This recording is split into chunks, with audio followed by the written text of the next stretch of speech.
He's the chief legal voice in the Illinois fight against President Trump. From birthright citizenship to freezing funds to troops roaming the streets, the Illinois Attorney General has taken the Trump administration to court. Tonight, Kwame Raoul gets to the point. From Chicago's very own, with WGN political editor Taman Bradley, this is The Point. Good evening. It's a battle being waged by several states across the country. In the 1 year since President Donald Trump was sworn in for a second term, Illinois has been a part of 51 lawsuits attempting to halt his agenda. Two-term Democratic Attorney General Kwame Raoul calls the fight personal. 51 lawsuits. I'm wondering if on election night 2024, you saw this coming. Yes, we did. We saw it coming way before election night. A group of state AGs started getting together, I'd say, in the spring of 2024. At that time, Joe Biden was still the presumptive candidate, Democratic candidate for president as the sitting president. And we were all aware of Project 2025, Agenda 47, and the matter within that seemed to be challenging customary interpretations of the rule of law and our Constitution. And so we gathered and started preparing for the possibility of Donald Trump being elected.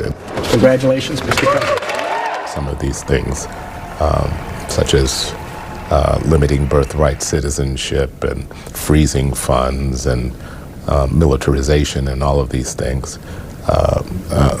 in anticipation of those things happening.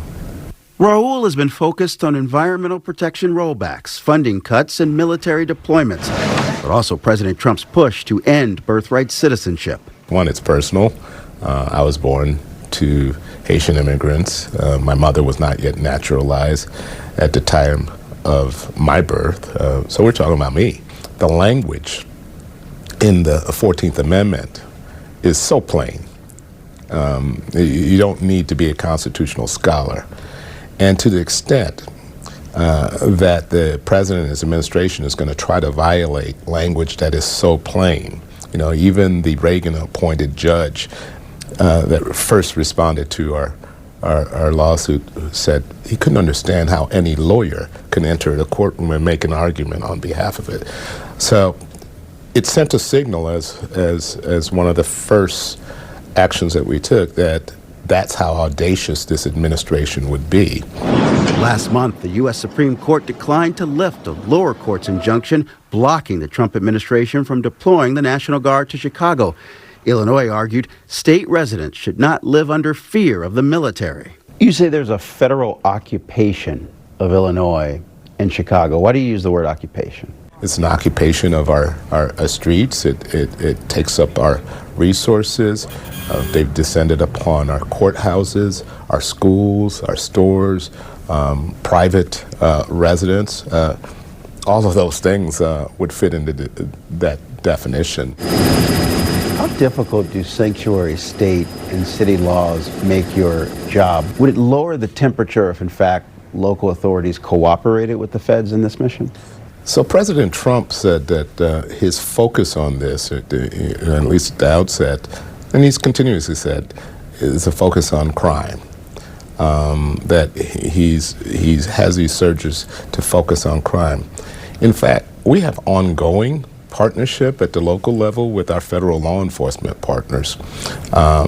Partnerships that target both citizens and non-citizens. And so, while it's being argued and framed as an effort to fight crime, it's undermining the existing collaborative effort to do just that. It's an insult to them as well. We made clear when we went in, and interestingly, in the judge's order, she went all the way back to our nation's founding and referenced the Federalist Papers 29, where the delegates were arguing if you give the federal government the control of the state militia, The state militia of one state may be sent into another. And Alexander Hamilton said, that's preposterous. That would never happen. That's an impossible. Even though the courts blocked National Guard members from leaving their base in Illinois, the deployment still cost taxpayers $21 million. That's according to a report from the Congressional Budget Office. It was requested in part by Senators Dick Durbin and Tammy Duckworth. The total for deployments to 5 other American cities, another $475 million. President Trump's border czar says he's willing to pull back personnel in Minneapolis, but the offer comes with strings attached. The withdrawal of law enforcement resources here is dependent upon cooperation. Like I said, one agent arresting one bad guy in jail means less agents on the street. We are not surrendering our mission at all. We're just doing it smarter. Tom Homan is trying to reset priorities following 2 deadly shootings at the hands of immigration officers, admitting the operation has faced serious problems.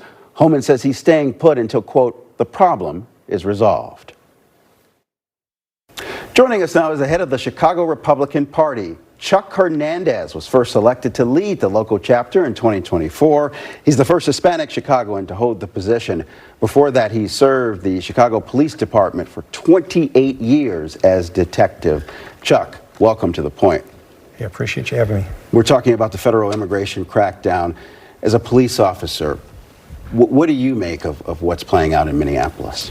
Yeah, you know, it's hard to watch. You know, it's really sad. It's a situation. I believe in the American people's right to protest. You know, of course, you know, we're seeing some of the people cross the line, and some of the chaos that's ensuing there, and it's unfortunate. Some of the outcomes there. Is there a way that the Trump administration can better focus on deporting criminals? Yeah, and I think that's what they're attempting to do now by sending the border czar, Tom Homan, there to Minnesota. I think the play sounds like what they're trying to do is negotiate the original plan, which what it was is to always be able to go into the prisons, go into the Department of Corrections, and arrest and deport the known criminal illegal aliens.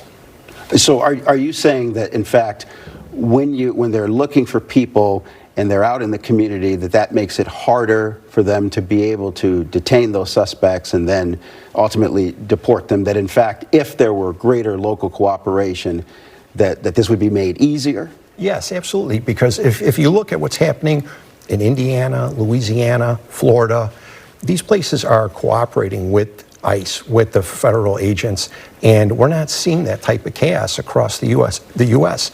It's only in sanctuary cities that we're seeing the chaos ensue. Under Chicago's Welcoming City Ordinance, police are not allowed to detain or arrest someone solely based on their immigration status or transfer individuals to ICE. I'm just wondering how difficult that makes police officers' job.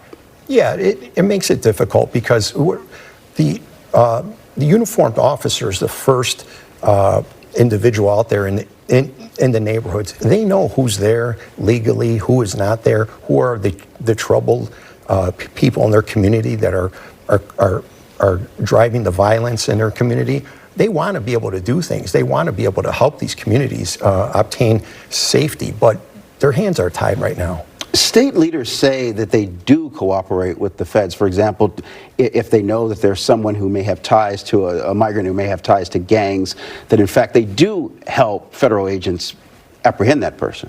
Well, they have detainers that they receive from ICE at Cook County Jail and at the Department of Corrections, and currently they are not cooperating. They're releasing these violent criminal illegal aliens back into our communities, back into our neighborhoods. And that is something that should not be happening. We can find common ground, and we need to find common ground. This is public safety matters for all of us.